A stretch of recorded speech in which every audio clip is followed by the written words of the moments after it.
Halo Bapak Ibu, Saudara-saudari sekalian, jemaat dan simpatisan Gereja Kristen Kalam Kudus Bandung yang saya kasihi. Kita bertemu kembali di sesi yang ketiga atau minggu yang ketiga gerakan 40 hari doa puasa yang didasarkan atas buku The 40 Days of Prayer karangan Pendeta Rick Warren atau Pastor Rick Warren dari Saddleback, Lake Forest, California.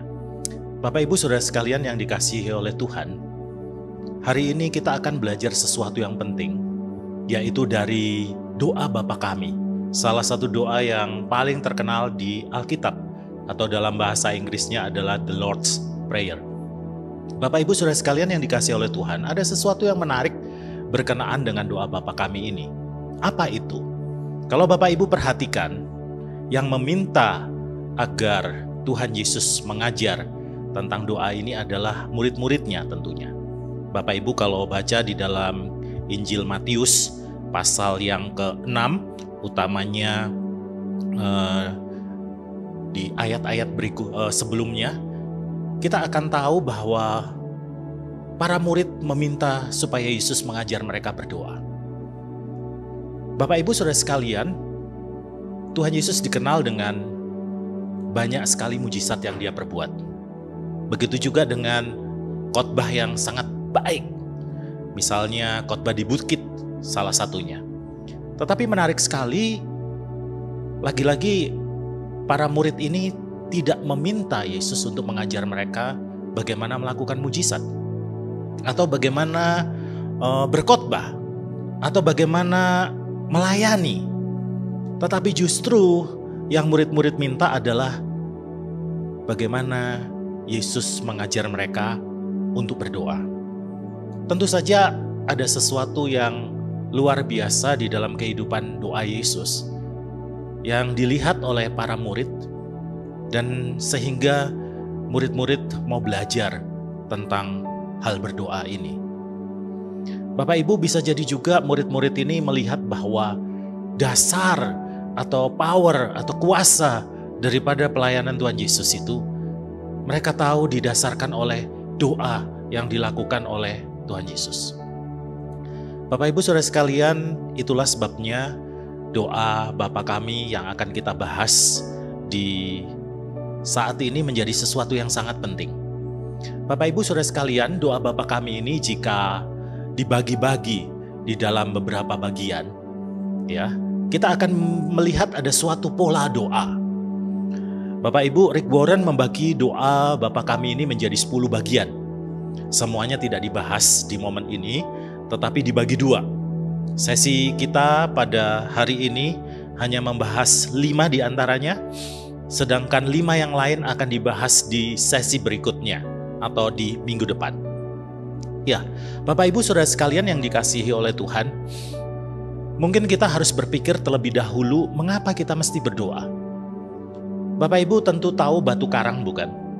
Batu karang adalah sesuatu benda yang sangat keras, sangat kuat, ya.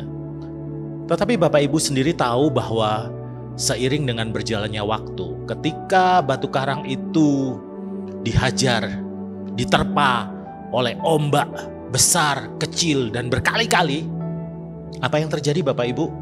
Batu karang yang sekuat apapun itu akan terkikis. Hal ini mungkin bisa disamakan dengan hidup kita sebagai orang Kristen. Ya, hidup kita mungkin punya pondasi yang cukup solid, cukup keras. Tetapi seiring dengan waktu, karena gempuran daripada gelombang kehidupan yang berkali-kali, ada depresi di sana, ada kecemasan, ada berbagai masalah yang datang silih berganti. Bisa jadi batu karang iman kita atau kehidupan kita itu menjadi terkikis. Itulah sebabnya Tuhan mengajar kita berdoa. Itulah sebabnya mengapa kita harus berdoa. Dengan berdoa kita tidak akan menyerah. Dan saat kita menyerah, bisa jadi pertanyaannya adalah mungkin kita sudah berhenti berdoa. Bapak Ibu Saudara sekalian, kembali kepada doa Bapa Kami tadi. Saya ingin mengajak Bapak Ibu Saudara sekalian untuk membuka Alkitab Bapak Ibu. Ya, kita bisa membaca di Injil Matius pasal yang ke-6, Bapak Ibu. Ya, Kita bisa mulai membaca mulai ayat yang ke-9 sampai ayat yang ke-13. Bapak Ibu, kalau kita lihat di dalam ayat yang ke-9 tertulis begini. Karena itu berdoalah demikian. Bapak Ibu, menarik sekali, Yesus tidak berkata ini yang harus kamu doakan. Tetapi ia mengatakan karena itu berdoalah demikian. Atau dengan kata lain, dengan demikian kamu harus berdoa. Atau dengan cara inilah kamu harus berdoa. Artinya apa Bapak Ibu? Tuhan ingin menekankan bahwa doa Bapa kami ini tidak bisa dipandang sebagai suatu mantra atau jampi-jampi. Begitu ya. Suatu mantra ajaib yang kita ucapkan supaya permintaan kita itu dikabulkan oleh Tuhan. Bukan. Tetapi lebih mengarah kepada ada pola, ada hal yang penting yang harus kita ikuti. Kira-kira seperti itu. Saya akan mengajak kita untuk membaca kitab Matius pasal yang ke-6 ayat yang ke-9 sampai 13 ini bersama-sama. Saya akan membacakannya buat Bapak Ibu Saudara sekalian demikian. Bapa kami yang di surga, dikuduskanlah namamu, datanglah kerajaanmu, jadilah kehendakmu di bumi seperti di surga. Berikanlah kami pada hari ini makanan kami yang secukupnya, dan ampunilah kami akan kesalahan kami, seperti kami juga mengampuni orang yang bersalah kepada kami. Dan janganlah membawa kami ke dalam pencobaan, tetapi lepaskanlah kami daripada yang jahat, karena Engkaulah yang punya kerajaan dan kuasa dan kemuliaan sampai selama-lamanya. Amin. Sebuah doa yang mungkin sudah sering kita sampaikan, kita utarakan, dan mungkin beberapa dari kita banyak yang sudah hafal akan doa ini. Tetapi mungkin ada banyak juga di antara kita yang kurang memahami apa makna yang ada. Menarik sekali Pastor Rick Warren menjelaskan doa Bapa kami ini menjadi 10 langkah yang baik. Yang menurut saya ada banyak hal penting yang kita bisa pelajari dan kemudian kita rengkuh menjadi kebenaran pribadi. Nah, saya akan mulai dengan 5 langkah pertama ini. Ya, langkah yang pertama. Langkah yang pertama didasarkan dengan frasa Bapa kami yang di surga. Bapa kami yang di surga ini menurut Pastor Rick Warren bisa diartikan sebagai sebuah koneksi. Doa hubungan, begitu ya Bapak Ibu. Suatu hal yang menunjukkan relasi. Bapa kami yang di surga. Bapak Ibu Saudara sekalian, menarik sekali kita harus memandang sebuah doa itu bukan melulu kita akan mendesakkan segala keinginan kita terlebih dahulu kepada Tuhan. Seperti menemui Tuhan dan langsung menyerahkan daftar list permintaan yang begitu panjang. Rupanya doa bukan seperti itu. Doa Bapa kami ini mengajak ataupun membuat kita memahami bahwa sebenarnya doa itu adalah berelasi dengan Tuhan. Dimulai dengan Bapa, kata Bapa. Begitu intimnya kata-kata itu, Bapa kami yang di surga. Bapak Ibu Saudara sekalian, tentu kita tidak perlu mendengarkan lagi pemaparan bahwa orang-orang percaya, orang-orang Kristen mendapatkan hak istimewa, eksklusif untuk menyebutkan Allah itu adalah Bapa. Di dalam kitab Efesus pasal 3 ayat yang ke-17 sampai yang berikutnya bisa ada tertulis seperti ini. Efesus pasal yang ketiga ayat yang ke-18 sampai yang ke-19 ya Bapak Ibu. Saya mau bacakan seperti ini. Aku berdoa supaya kamu bersama-sama dengan segala orang kudus dapat memahami betapa lebarnya dan panjangnya dan tingginya dan dalamnya kasih Kristus dan dapat mengenal kasih itu sekalipun ia melampaui segala pengetahuan. Aku berdoa supaya kamu dipenuhi di dalam seluruh kepenuhan Allah. Bapak Ibu Saudara sekalian yang dikasihi oleh Tuhan, saya ingin ketika Bapak Ibu mendengarkan pengajaran ini, Bapak Ibu membuka buku ini juga, khususnya di dalam halaman 30. Di situ ada tertulis, ada isian yang harus diisi. Langkah pertama, begitu, saya ingat titik-titik. Nah Bapak Ibu bisa isi titik-titik itu dengan saya ingat betapa Allah mengasihi saya. Nah Bapak Ibu Saudara sekalian, apa hubungannya Bapa kami yang di surga dengan saya ingat betapa Allah mengasihi saya. Nah, seperti ayat yang sudah saya sampaikan tadi Bapak Ibu. Doa merupakan suatu relasi antara kita dengan Allah yang seharusnya dia yang imanen, transenden itu. Kita bisa panggil Bapa yang menunjukkan kedekatan, dan bukan hanya dekat. Dia juga adalah Allah yang mengasihi. Seperti yang tadi kita baca di dalam kitab Efesus 3 ayat 17, ya, maafkan, mulai dari ayat yang ke-16 sampai ayat yang ke-18. Di situ dikatakan bahwa kasih Allah itu cukup panjang, begitu ya. Untuk apa Bapak Ibu? Untuk bertahan hingga tak berkesudahan. Katanya kasih Allah itu juga cukup lebar untuk merangkul semua hal tentang diri Anda, apapun masalah Anda. Dan cukup dalam katanya untuk apa Bapak Ibu? Untuk dapat menarik kita keluar dari keputusasaan yang terdalam. Dan bahkan juga cukup tinggi untuk mengatasi segala kesalahan masalah kita. Dia yang adalah Bapa yang kekal itu mampu melihat hidup kita dari awal sampai akhir. Dia yang tahu segalanya. Jadi Bapak Ibu, doa Bapa kami ini di langkah pertama ini ingin mengajak kita ketika kita berdoa, mari kita mulai di dalam benak kita betapa Allah itu sangat mengasihi kita. Ya. Kita diajak mengingat, saya ingat betapa Allah mengasihi saya. Itu yang pertama ya Bapak Ibu. Jadi sekali lagi jangan lupa, doa Bapa kami di langkah yang pertama ini mengajak kita ketika kita berdoa, penuhi pikiran kita, isi hati kita dengan pemahaman, dengan kesadaran bahwa Allah itu adalah Bapa kita dan Dia mengasihi kita. Ya, itu langkah yang pertama, berdasarkan frasa Bapa kami yang di surga. Saya akan lanjut terus dengan frasa dikuduskanlah namamu. Ya, frasa dikuduskanlah namamu. Nah Bapak Ibu, menurut Pendeta Rick Warren, frasa dikuduskanlah namamu ini bisa disebut sebagai doa fokus, begitu ya. Tadi adalah doa hubungan atau koneksi, sekarang doa fokus. Apa maksudnya Bapak Ibu? Dikuduskanlah namamu ini menjadi fokus. Bapak Ibu lihat ke halaman 31 dari buku panduan Bapak Ibu. Di sana ada langkah 2, saya memberitahu Allah ... Mari kita isi kalimat itu dengan begini. Saya memberitahu Allah betapa saya mengasihinya. Saya ulangi lagi. Bapak Ibu bisa menulis, saya memberitahu Allah betapa saya mengasihinya. Maksudnya apa Bapak Ibu Saudara sekalian? Nama adalah sesuatu yang sangat penting.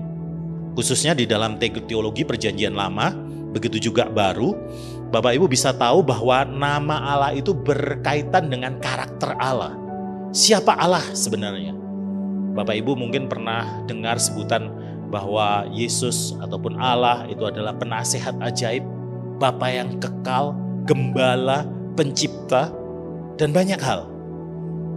Dan karena karakternya itulah maka kita layak untuk menyembah Dia, memuji Dia, mengasihi Dia. Bapak Ibu Saudara sekalian, Tuhan adalah gembala kita yang tidak akan pernah meninggalkan kita yang tersesat. Dia akan mencari. Dia juga adalah penasehat ajaib kita. Dialah yang sudah memberikan keselamatan kepada kita.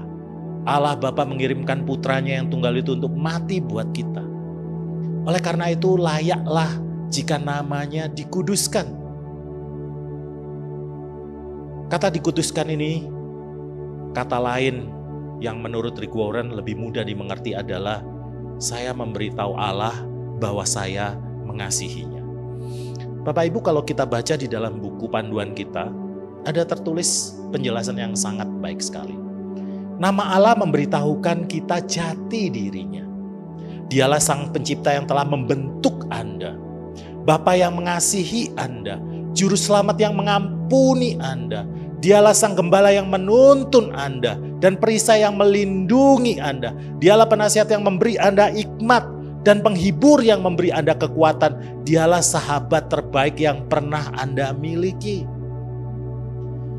Jika sedemikian Allah itu, masakan kita tidak ingin membalas kasih-Nya? Jadi Bapak Ibu, langkah yang kedua di dalam doa Bapa kami, kita mau diajar ketika kita berdoa, kita perlu untuk menyatakan kasih kita kepada Dia. Lagi-lagi, jangan mulai doa dengan rentetan permintaan, list yang begitu panjang, yang sifatnya egoistis. Bapak Ibu Saudara sekalian, Mazmur 107 ayat 15 berkata begini, biarlah mereka bersyukur. Mereka ini tentunya adalah kita orang percaya. Bersyukur kepada siapa? Kepada Tuhan. Karena apa? Karena kasih setianya. Karena perbuatan-perbuatannya yang ajaib terhadap anak-anak manusia. Jadi Bapak Ibu Saudara sekalian yang dikasihi oleh Tuhan, mari kita perhatikan langkah-langkah doa itu tadi Bapak Ibu. Jadi yang pertama adalah doa hubungan. Saya ingat betapa Allah mengasihi saya. Lalu langkah yang kedua apa Bapak Ibu? Saya memberitahu Allah betapa saya mengasihinya. Jadi ketika Bapak Ibu berdoa jangan lupa untuk menyatakan kasih Bapak Ibu sekalian kepada Dia. Lalu kita masuk kepada langkah yang ketiga. Didasarkan atas frasa di dalam doa kami yaitu datanglah kerajaan-Mu. Datanglah kerajaan-Mu ini juga bisa disebut sebagai doa kerjasama. Kerjasama yang seperti apa Bapak Ibu? Apa maknanya? Nah, masih tetap di dalam halaman yang ke-31. Rick Warren mengajak kita untuk menuliskan di dalam titik-titik itu. Langkah ketiga, saya memberikan hidup saya titik-titik. Maka isilah dengan seperti ini Bapak Ibu. Saya memberikan hidup saya untuk dipakai bagi tujuan Allah. Saya ulang lagi ya. Saya memberikan hidup saya untuk dipakai bagi tujuan Allah. Apa hubungannya tujuan Allah dengan datanglah kerajaan-Mu ini, Bapak Ibu Saudara sekalian? Bapak Ibu, konsep kerajaan ini adalah konsep yang seharusnya kita mengerti. Kerajaan adalah suatu area di mana ada seorang raja, di mana titahnya, kehendaknya adalah suatu hal yang utama. Allah adalah raja kita. Dan hendaknya, kehendak Dia, maksud Dia, tujuan Dia, itulah yang terjadi di dalam hidup kita. Bapak Ibu Saudara sekalian, mungkin di antara kita ada yang ketakutan dan berpikir, jikalau tujuan Tuhan itu dikenakan kepada hidup saya, apakah hidup saya jadi lebih bahagia, lebih menyenangkan, atau bagaimana? Bapak Ibu Saudara sekalian, kitab Yeremia pasal yang ke-29 ayat yang ke-11 berkata seperti ini. Sebab aku ini huruf besar, mengetahui rancangan-rancangan yang ada padaku mengenai kamu, demikianlah firman Tuhan, yaitu rancangan damai sejahtera dan bukan rancangan kecelakaan, untuk memberikan kepadamu hari depan yang penuh harapan. Ayat ini mau menunjukkan bahwa kehendak Tuhanlah yang terbaik di dalam kehidupan kita, melebihi daripada apa yang kita pikirkan, melebihi daripada apa yang kita harapkan, melebihi daripada keinginan yang terliar kita, mimpi yang paling dalam kita. Tuhan tahu, kenal siapa diri kita yang sesungguhnya. Dan kita harus percaya bahwa tujuan Dia, kehendak Dia sebagai Raja, itulah yang paling baik untuk hidup kita. Bapak Ibu Saudara sekalian, bahkan ketika kita tidak memahami segala masalah yang terjadi atas diri kita, bahan pokok doa kita 40 hari ini mengajak kita untuk tetap yakin bahwa Allah sedang mengawasi dan mengerjakan segala sesuatu untuk kebaikan kita. Ketika kehendak Tuhan dinyatakan di dalam hidup kita, tidak mesti nikmat Bapak Ibu. Tetapi yakinlah bahwa Tuhan turut bekerja dalam segala hal. Roma 8 ayat 28, seperti yang tertulis dalam Alkitab terbitan Lembaga Alkitab Indonesia mengatakan, kita tahu sekarang bahwa Allah turut bekerja dalam segala sesuatu untuk mendatangkan kebaikan bagi mereka yang mengasihi Dia, yaitu bagi mereka yang terpanggil sesuai dengan rencana Allah. Jadi Bapak Ibu Saudara sekalian, doa ini harus menjadi doa kita. Tuhan, datanglah kerajaan-Mu di keluarga saya, di bisnis saya, di studi saya, di pelayanan saya, di tubuh saya. Kerajaan di mana Engkau betul-betul jadi Raja, yang berdaulat atas hidup saya, yang saya patuhi, yang kehendaknya adalah yang terbaik untuk saya. Jadi Bapak Ibu, hidup sesuai kehendak Tuhan bukanlah keputusan yang bisa diambil satu kali saja. Hal ini merupakan harusnya menjadi sikap hati kita setiap hari. Roma 12 ayat 1 berkata begini, karena itu saudara-saudara, demi kemurahan Allah aku menasihatkan kamu supaya kamu mempersembahkan tubuhmu sebagai persembahan yang hidup, yang kudus dan yang berkenan kepada Allah. Itu adalah ibadahmu yang sejati. Jadi Bapak Ibu jangan lupa ya, Bapak Ibu masih ingat langkah pertama adalah doa fokus. Saya memberitahu Allah betapa saya mengasihi Dia. Betul? Lalu apa langkah kedua Bapak Ibu Saudara sekalian? Masih ingat doa kerjasama, dikuduskanlah namamu. Saya memberitahu Allah, begitu ya, bahwa apa? Bahwa saya mengasihi Dia. Ya, saya memberitahu Allah betapa saya mengasihinya. Lalu yang ketiga Bapak Ibu, saya memberikan hidup saya untuk dipakai bagi tujuan Allah. Ya, doa kerjasama. Ada dua lagi Bapak Ibu. Saya masuk kemudian kepada langkah yang keempat. Langkah yang keempat ini didasarkan oleh frasa di dalam doa Bapa kami, yaitu jadilah kehendakmu di bumi seperti di surga. Jadilah kehendakmu di bumi seperti di surga. Nah Bapak Ibu, kita beralih ke halaman 32 dari buku panduan kita. Ya. Apa yang harus kita tuliskan di dalam titik-titik itu Bapak Ibu? Langkah keempat, saya menyerahkan kepada Allah titik-titik-titik. Mari kita tulis. Saya menyerahkan kepada Allah kesakitan dan kesedihan saya. Ya. Jadilah kehendakmu di bumi seperti di surga ini ditafsirkan oleh Pastor Rick Warren sebagai suatu doa penyerahan diri. Kita diajak untuk menyerahkan segala kesakitan dan kesedihan kita kepada Tuhan. Apa maksudnya Bapak Ibu Saudara sekalian? Maksudnya adalah bahwa sebagai orang percaya hidup kita tidak akan kebal dengan masalah, penderitaan, kesedihan. Tidak Bapak Ibu. Sebagai manusia, sebelum kita dipanggil Tuhan, akan ada banyak masalah, tantangan yang kita hadapi, dan terkadang Tuhan izinkan kesakitan dan kesedihan itu menerpa hidup kita. Dan kita perlu belajar untuk berkata, Tuhan, jadilah kehendakmu di bumi seperti di surga. Bapak Ibu, kata-kata jadilah kehendakmu ini seharusnya membuat kita jadi ingat ketika Tuhan Yesus berada di Taman Getsemani, betul? Sebelum dia disalib di Bukit Tengkorak, dia berdoa di Taman Getsemani itu demikian. Ya Aba, ya Bapa, segala sesuatu mungkin bagimu. Markus 14 ayat 36 ya. Ambillah cawan ini dari hadapanku, tetapi janganlah apa yang kau kehendaki, melainkan apa yang kau kehendaki. Bapak Ibu, inilah doa yang Yesus panjatkan dalam perjalanan dia menuju ke salib. Dalam momen kesengsaraannya yang terdalam, dia menaikkan suatu doa penyerahan diri Bapak Ibu. Ia menyerahkan kepada Allah segala kepedihan dan kesedihannya, dan ia berserah pada kehendak Allah. Apa yang mau saya sampaikan Bapak Ibu, di antara Bapak Ibu yang menyaksikan pengajaran ini, Bapak Ibu tahu bahwa ada banyak momen Getsemani di dalam hidup kita masing-masing. Betul Bapak Ibu? Momen kesedihan, bahkan kesedihan itu tidak tertanggungkan Bapak Ibu. Serahkan kesedihan dan kesakitan itu kepada Tuhan. Dia tahu, dia peduli, dia akan menolong. Dia akan memberikan jalan keluar. Dan ketika kita harus menanggungnya, dia akan memberikan kepada kita pundak yang kuat untuk menanggungnya. Jadi itulah langkah keempat. Ketika kita berdoa, ada pola yang disebut doa penyerahan diri. Ya, yang bisa digantikan dengan kalimat, saya menyerahkan kepada Allah kesakitan dan kesedihan saya. Dan akhirnya yang terakhir. Ya, langkah kelima yang terakhir untuk bagian yang pertama dari 10 bagian dari doa Bapa kami ini. Yaitu langkah kelima. Yang didasarkan atas kalimat, berikanlah kami pada hari ini makanan kami yang secukup. Ya, saya ulangi lagi. Berikanlah kami pada hari ini makanan kami yang secukupnya.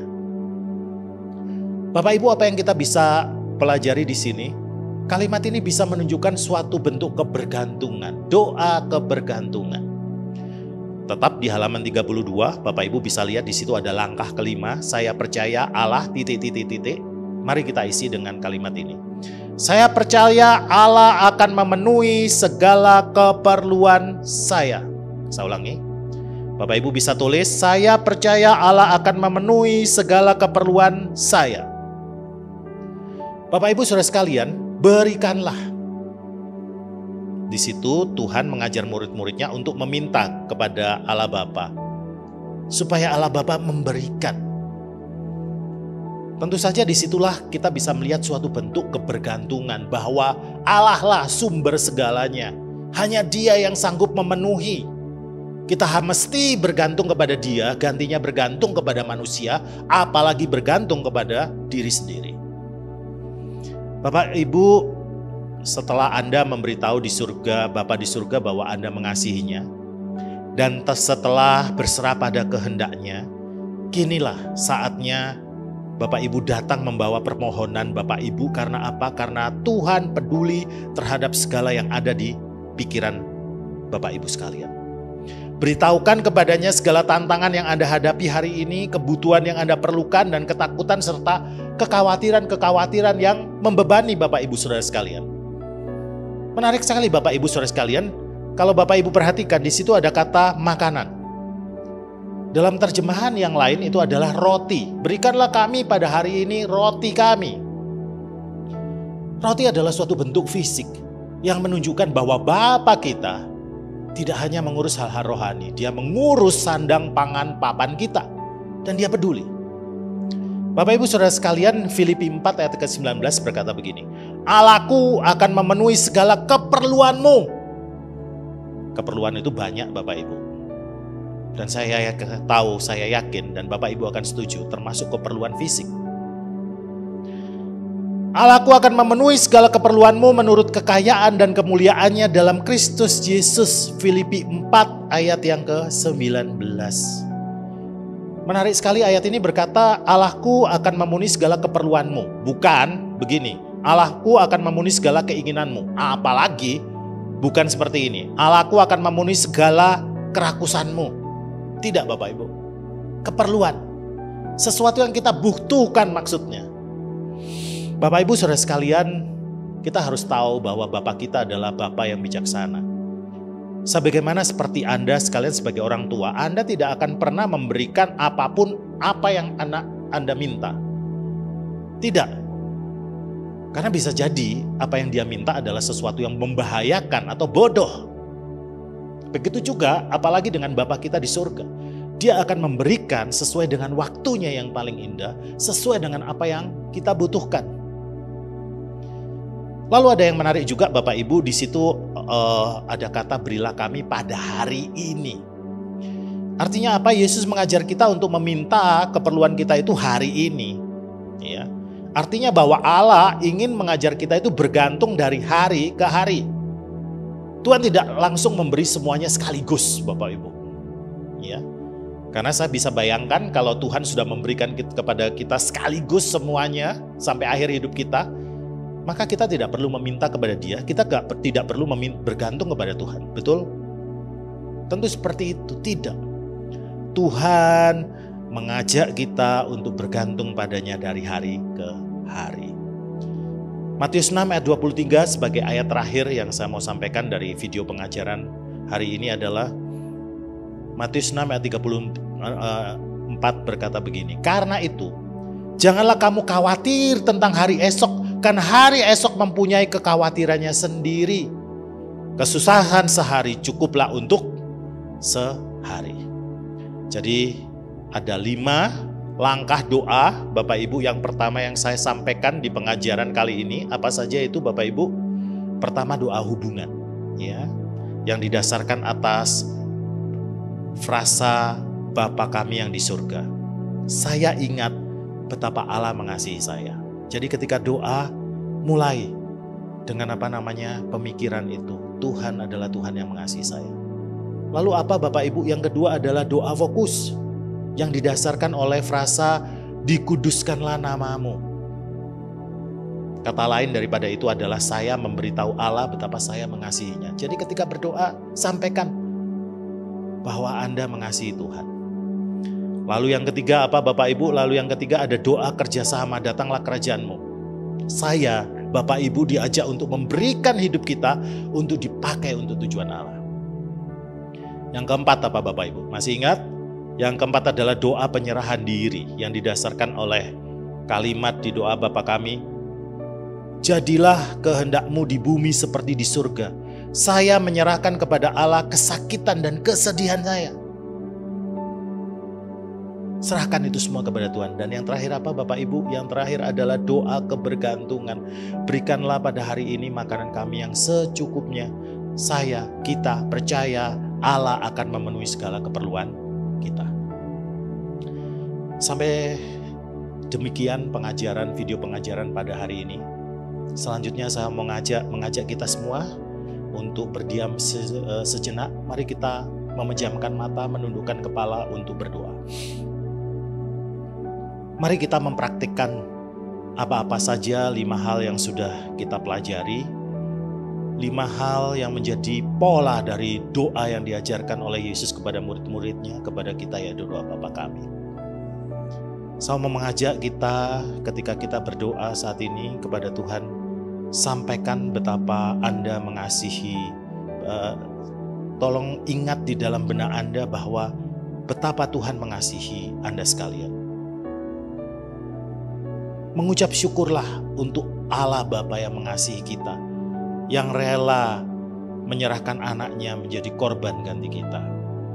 Kita bisa katakan, ya Allah, terima kasih untuk Engkau yang ada buat saya selalu. Engkau yang adalah Bapa saya, Gembala saya, Pencipta saya, Juru Selamat saya. Ya Allah, terima kasih untuk Engkau yang ada hadir di dalam hidup saya dan mengasihi saya. Lalu Bapak Ibu Saudara sekalian juga bisa memberitahu kepada Allah untuk menyampaikan bahwa Anda mengasihi Dia. Ya Allah, ampunilah kami yang seringkali gagal mengasihi Tuhan. Tetapi jikalau kami mau merenungkan Tuhan apa yang terjadi di dalam hidup kami sampai detik ini, Tuhan terima kasih. Kami bersyukur punya Allah seperti Engkau. Kami mengasihi Engkau ya Tuhan. Dan jangan berhenti sampai di situ Bapak Ibu Saudara sekalian.